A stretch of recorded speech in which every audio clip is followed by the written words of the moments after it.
Hey, everybody, how are you today? Welcome to the Lunch and Learn, and I have somebody with me that is so special to me. I can't wait to introduce him. If you don't know Casey Eberhart, today you're going to know him, and I have to introduce him first because he's so brilliant that he's going to talk, and I'm not going to want to say a damn thing.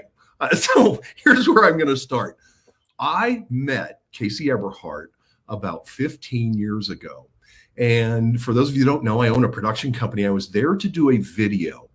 And I was there to do a video on him and his company because he was doing some very special and very big things at that time, things that were totally unheard of 15 years ago.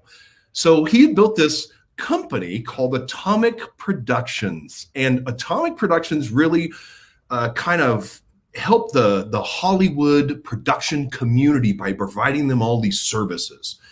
But what was not just unique about that, I remember like it was yesterday. I arrived and I had my director writer with me, and it was literally this hustle and bustle of people and things and radios and stuff just going everywhere, every which way on this huge lot. And I'm like, what in the heck is going on here? And all of a sudden I'm immersed in a tour with Casey Eberhart on this business that he owned. And we're going to talk about this, I'm assuming, during this call on how he built this business and how he networked and why he did what he did. I was so impressed that I never left him alone for the rest of my life. I have talked to Casey probably every week since then, for my whole entire life. I respect this man as not just a marketer, but a brilliant businessman and a networker like you have never met ever in your life. So with that being said, Casey Eberhart, welcome to the Lunch and Learn today. Awesome, Joe. It is such an honor to be here. And it's so funny because I remember that day back at Atomic, clear as it happened 20 minutes ago. And, we can talk about that. And, what I love about that is that company was built as a direct result of building a network. And since that's what we're going to talk about today, we might be able to just wrap that right in. It's something I was super proud of building in my past.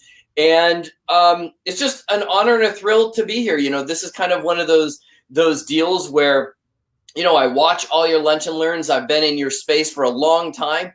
And to be invited on in this capacity is truly an honor. And so I appreciate you and everything that you've done and really building platforms and systems to help people grow a network. It kind of just fits right into the topic. It definitely is, like hands coming together. I gotta say, no doubt about it.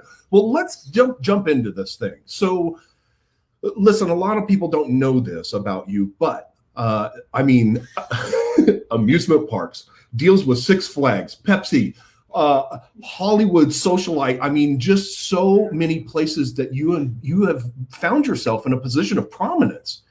And I want everybody to kind of understand, how does networking work in your world, and why do you do it, and how come you're so successful, and just start sharing, because these are big things. Well, look, Joe, it's funny. And what you guys don't know is Joe's probably heard a lot of this stuff behind closed doors. So this is going to be very easy for him to kind of banter back and forth.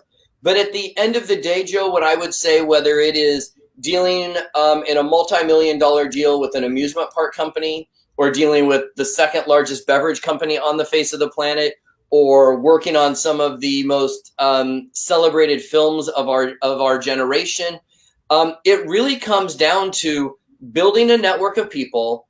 And here's the key: on purpose. And I think that's where a lot of folks sort of struggle. Is they say, "Oh, I'm going to go build a network," and that's so cliche that it's kind of abstract on some level, right? At the end of the day, all that we're really building is what's inside this phone. And it's not who I can call. That's almost irrelevant. It's who will pick up the phone when I call. Mm. Right? We can collect names and addresses and phone numbers and put them all in our phones and all of this rigmarole. But at the end of the day, when you need something, or you want something, or you have a question, if you dial the phone and when that person looks at the phone, they've got an option, and it's a binary option. It's green or red, right? And I think most people don't give this any thought, but at the end of the day, the people that are super influential, they strive to be a green button person, not a red button person. So the first question I think people need to ask themselves, am I being a green button or a red button? Right? And so often I think people kind of walk into this game of networking, if you will, and no plan, no strategy, no process, don't know what they're even doing, don't know why they're even there. They have no clarity. And all it takes is just like this little much effort and purpose and clarity.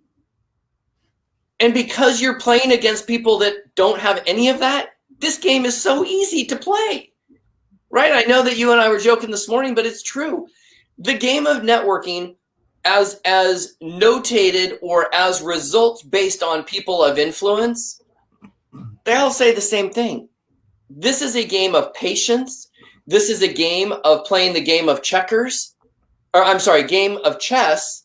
But the best part is most people don't even know how to play checkers.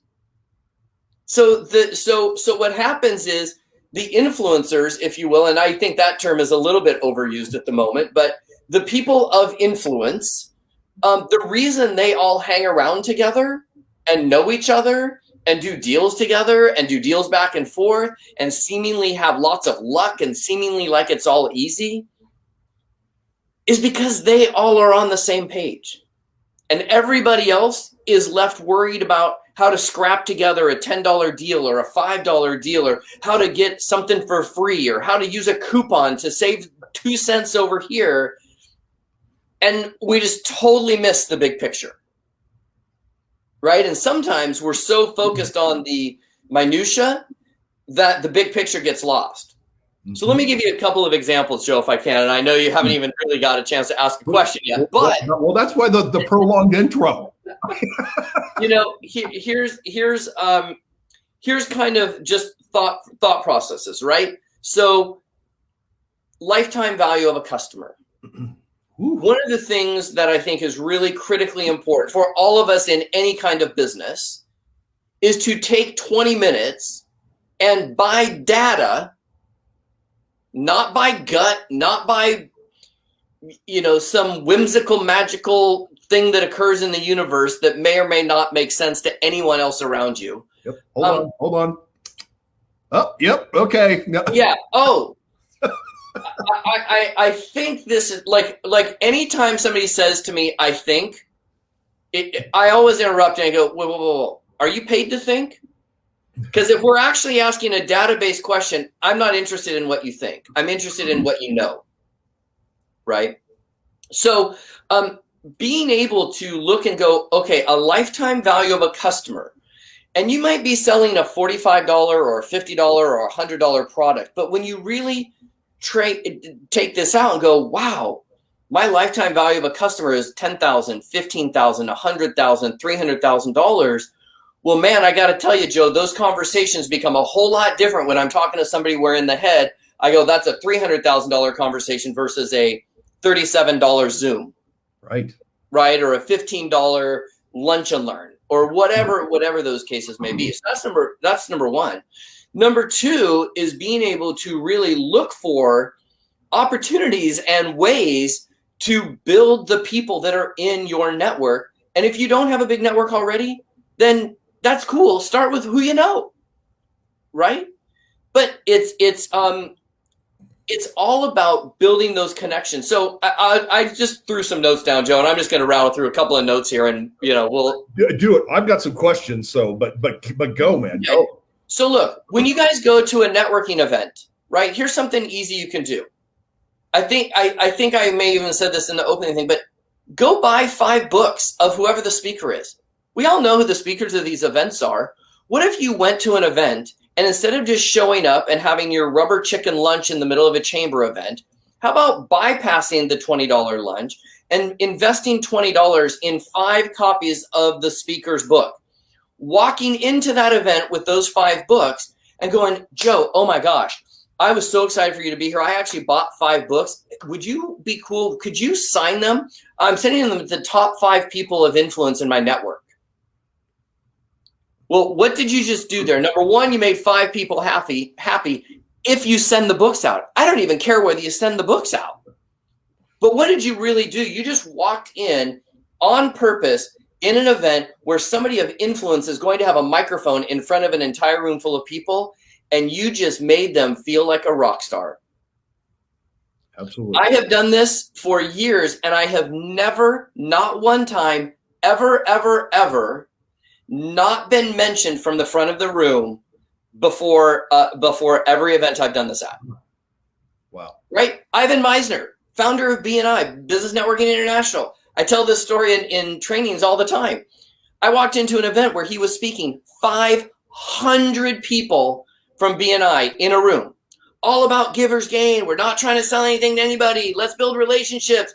And I see this guy in the back of the room sipping a cup of coffee. Not one person is talking to this man. Not one.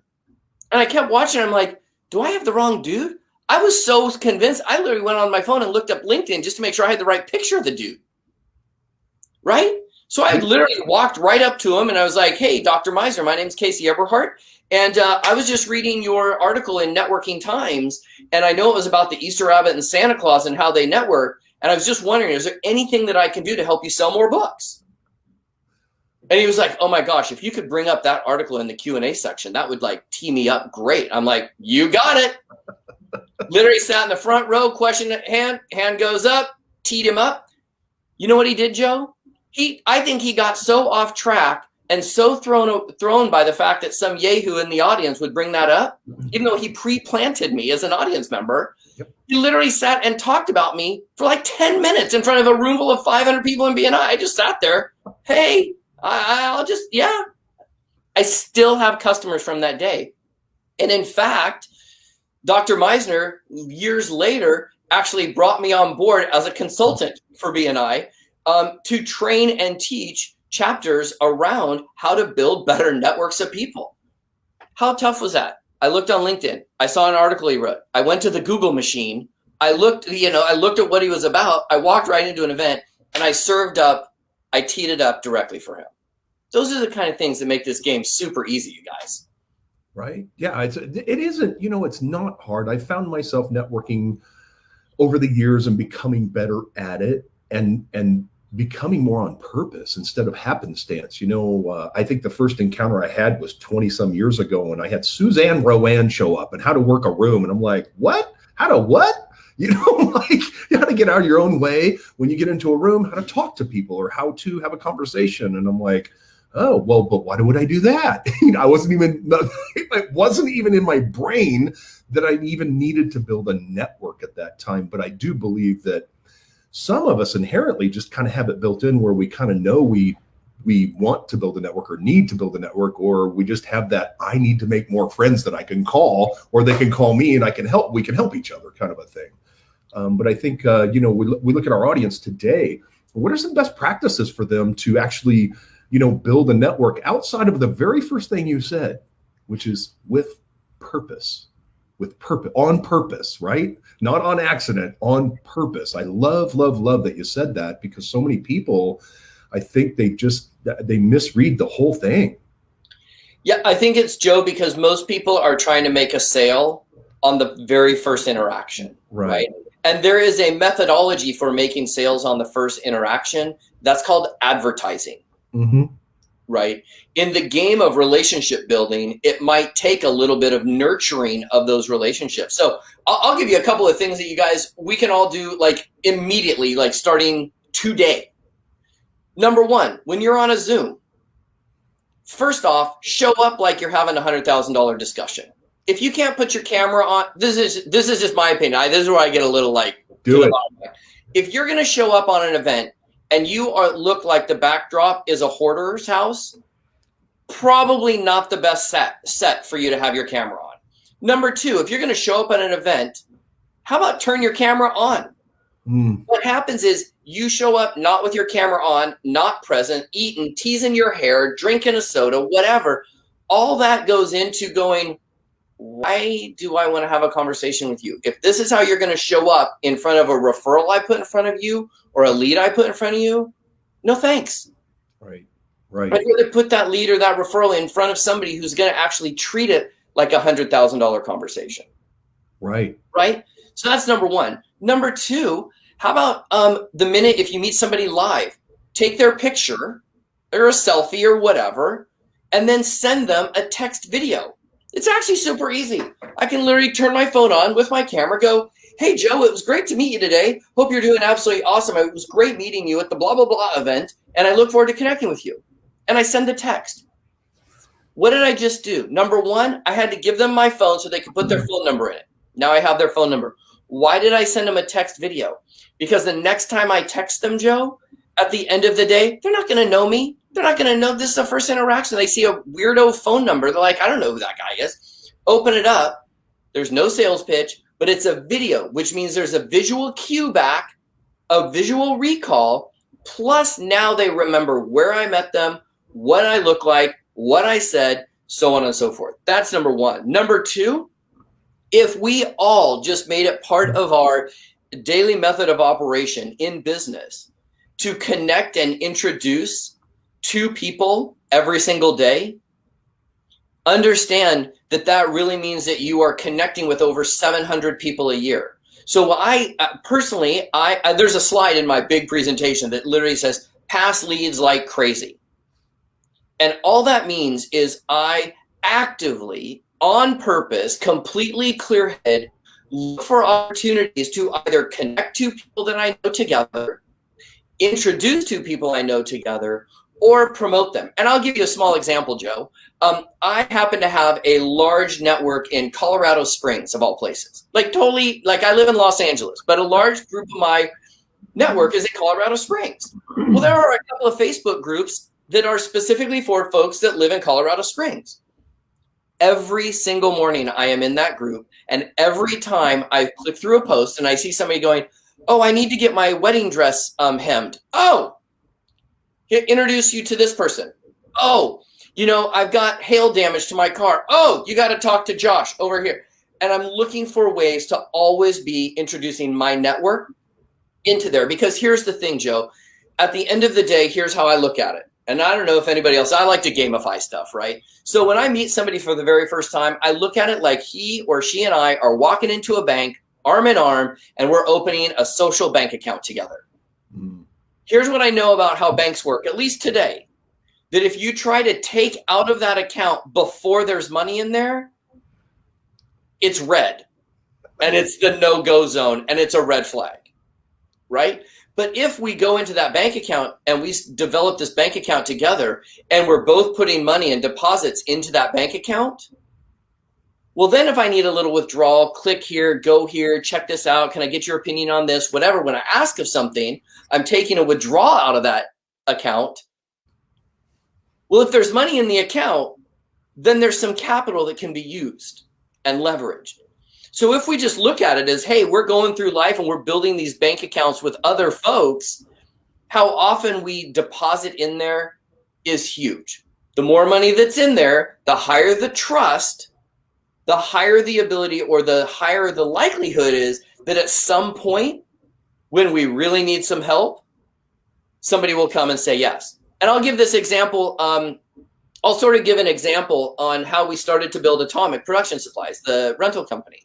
I had come out of working. I had worked in the film business. I had produced some movies. I'd moved to Los Angeles. I knew one person. Well, I knew one person was a close friend, but I had met a bunch of people on a sitcom that I became really, really good friends with.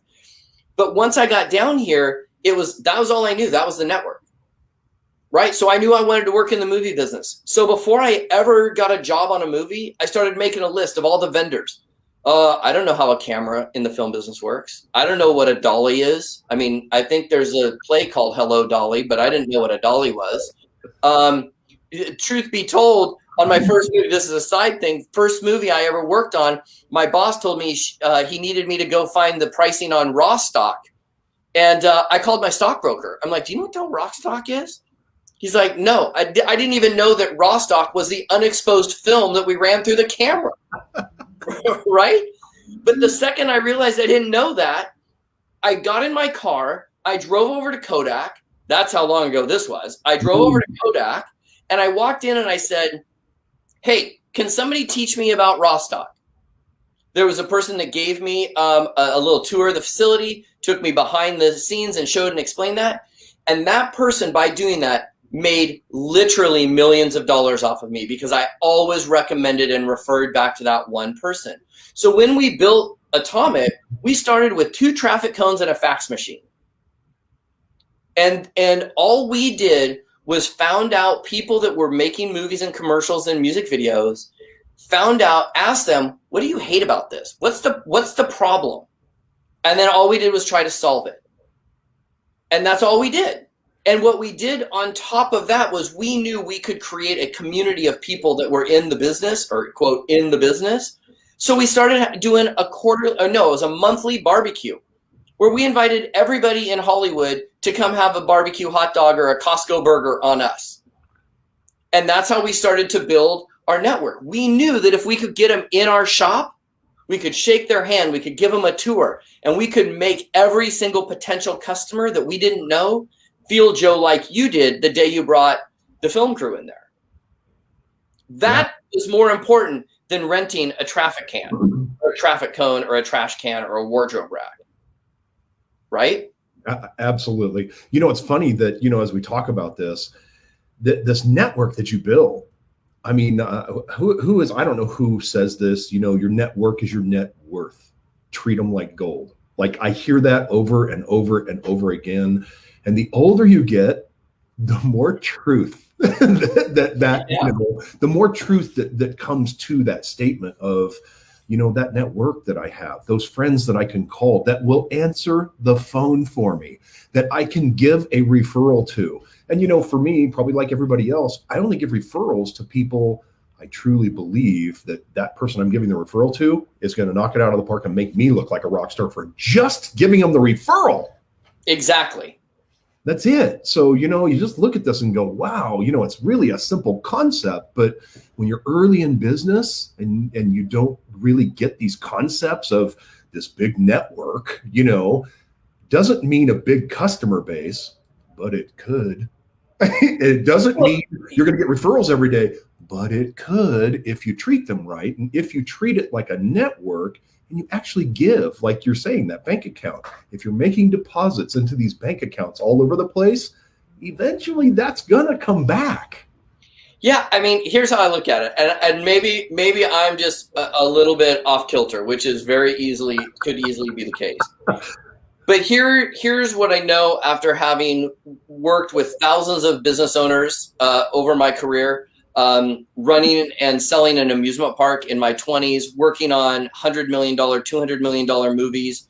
All of that jazz comes down to this. You can only market to a finite number of people. There's only so many dollars of resource that you can go out to spend to get a customer for whatever business it is. It doesn't really matter. But at some point, you are going to have a finite amount of resources in your business to do that. However, you can attract an infinite number of customers. And that difference between market to and attract sometimes gets really muddy, like a ball of string, right? Or some Christmas lights on December 27th. Being able to really just be and who you are being. And Joe, you said something that was critical. Your network is your net worth. Yeah, I think it's kind of a cliche. Really, your friends are your net worth. And you just said it. I want to be able to pick up the phone and refer to one of my friends. Right.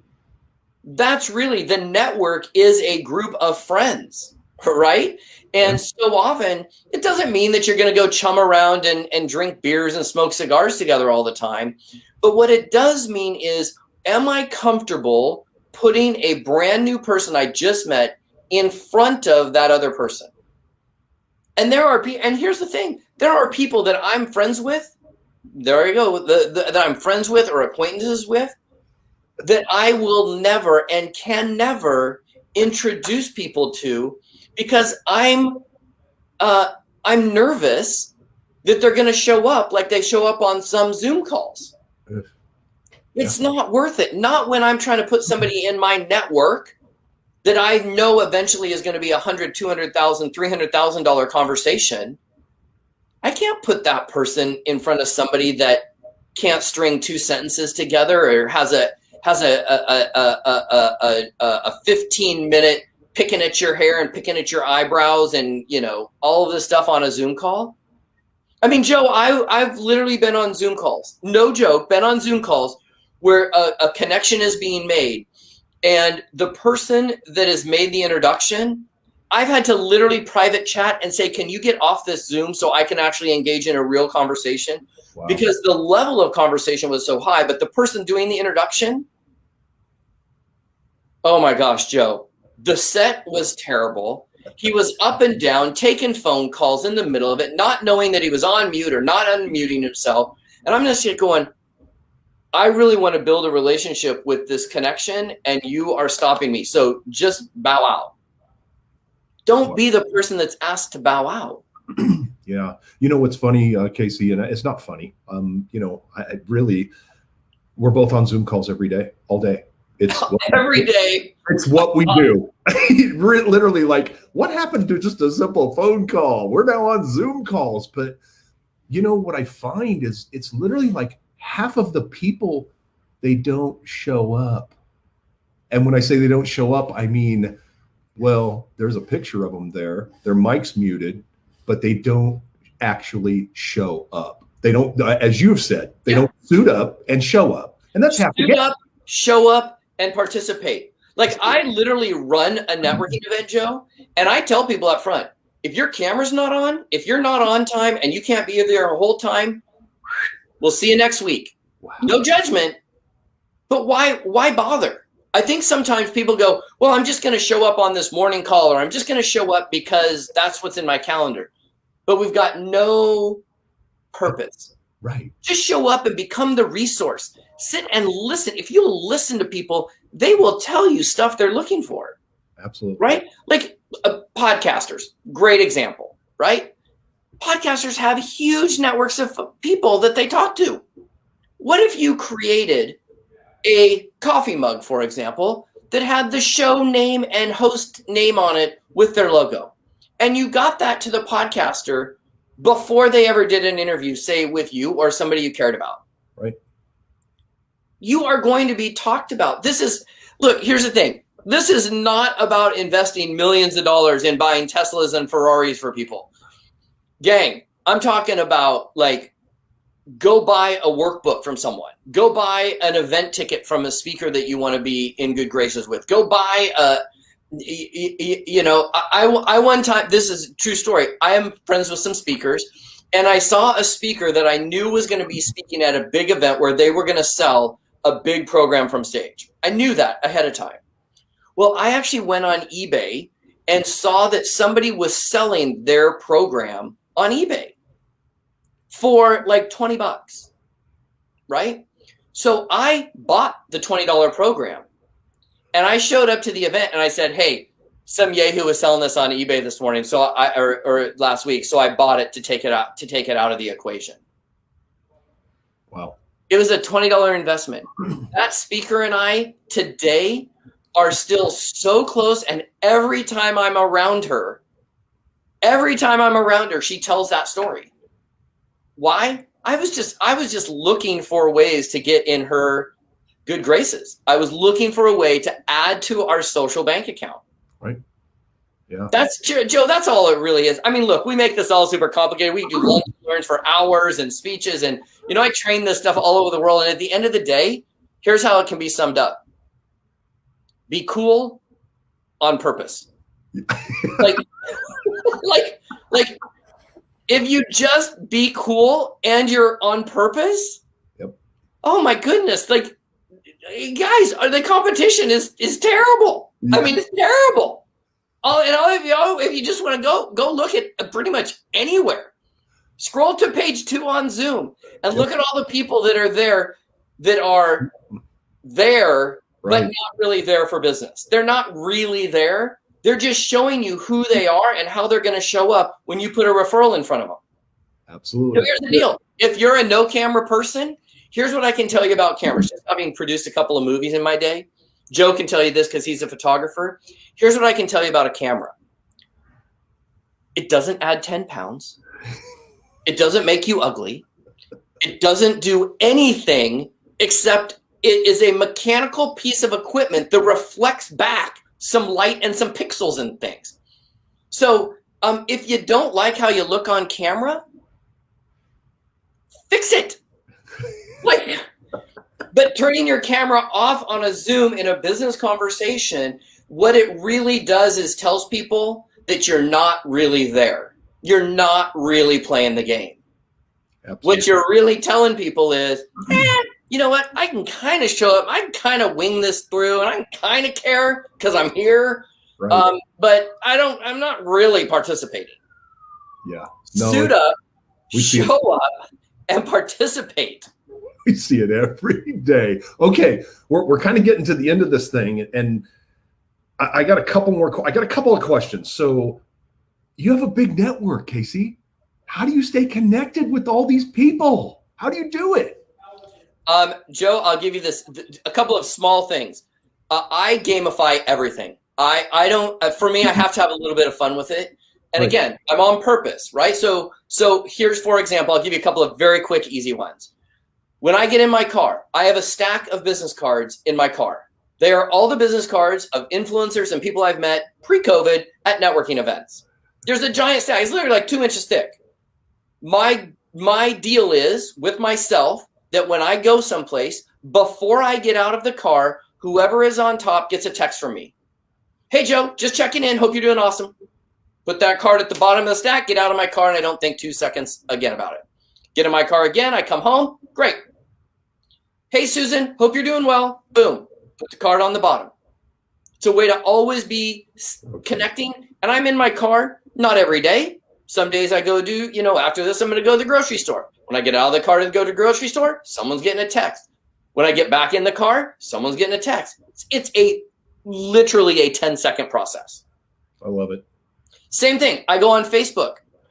Before I click out of my profile, before I start scrolling and seeing amazing peanut butter and jelly sandwiches coming through Facebook, I go to the right-hand side and I find 3 or 4 people and I just send a quick message. Hey, hope you're doing awesome.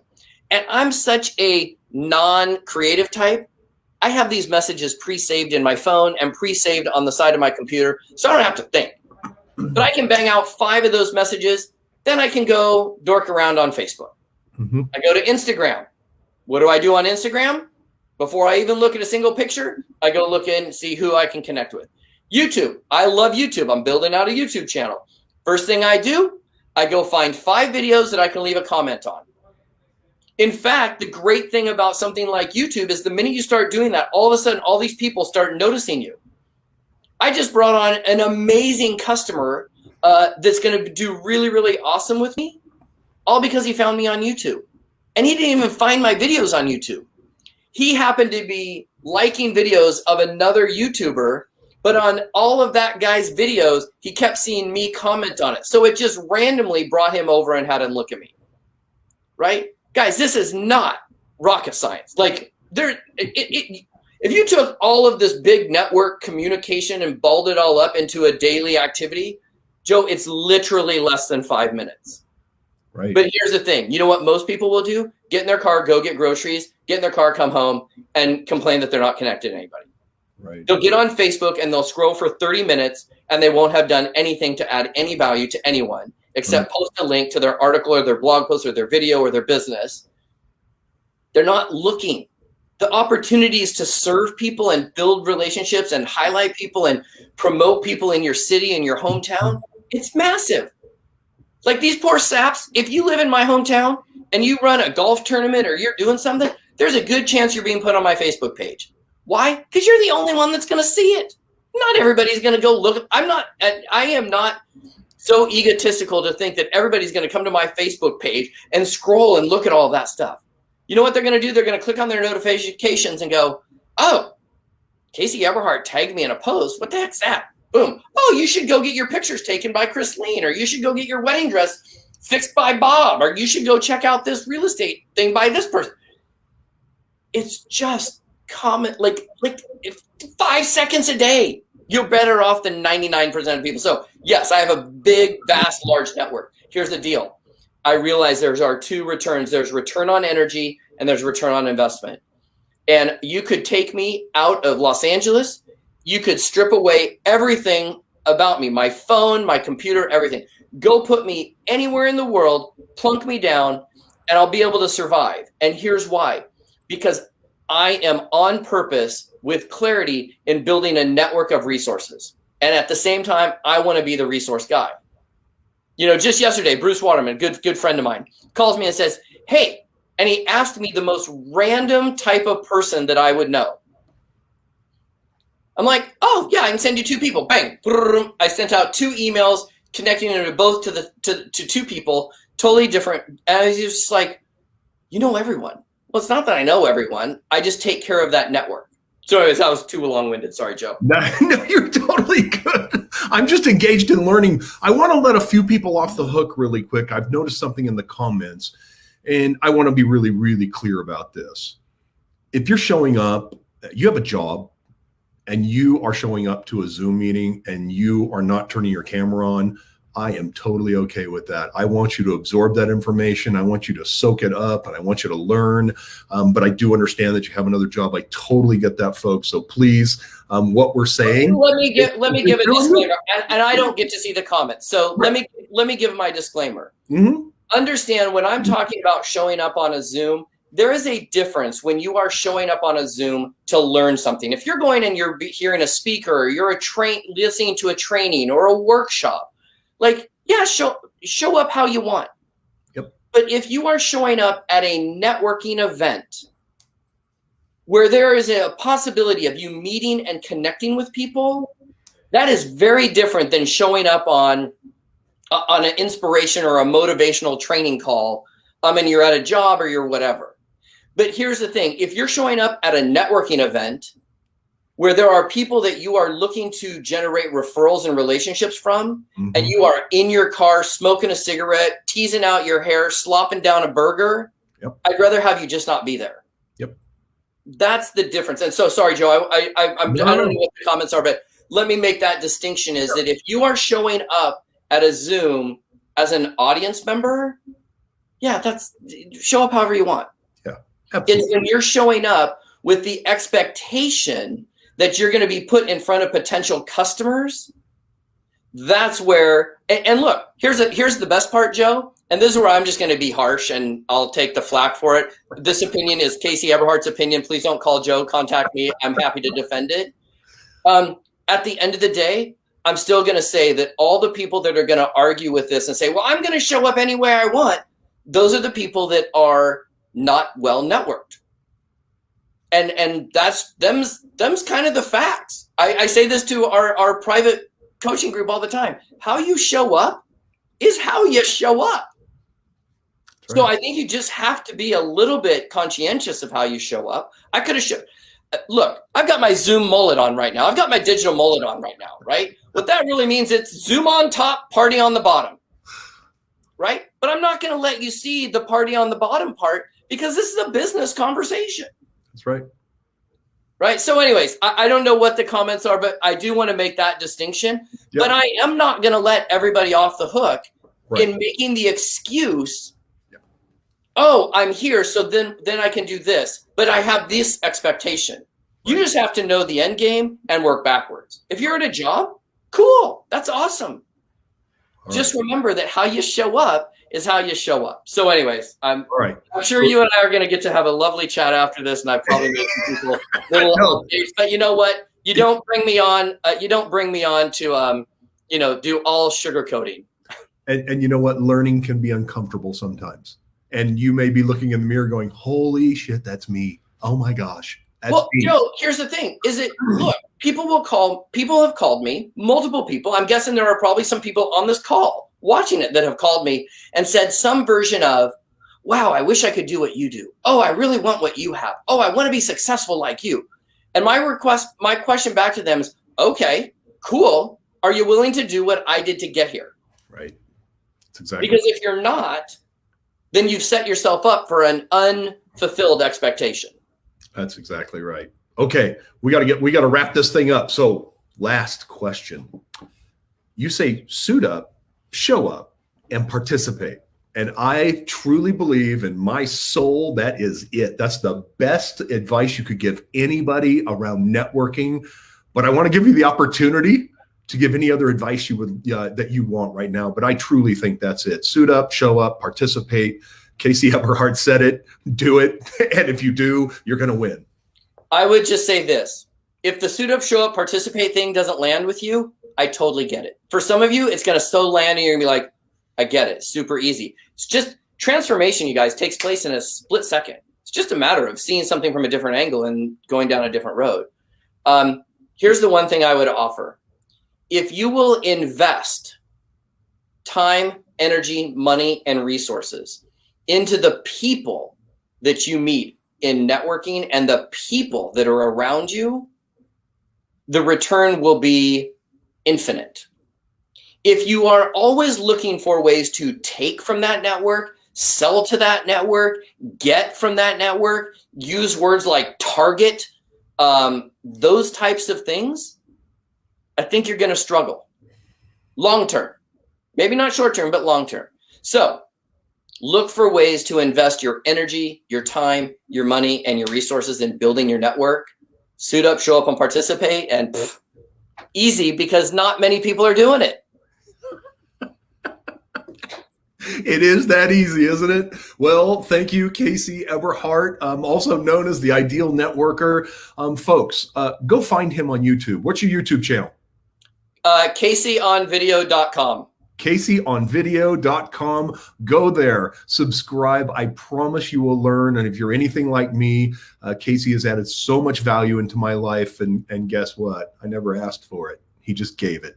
So anyway, with that being said, folks, thank you for being here at this Lunch and Learn today. We'll see you next week. And have a wonderful week and go network with purpose, would you? Thanks, everybody. Awesome. Thanks, Joe. Bye, guys.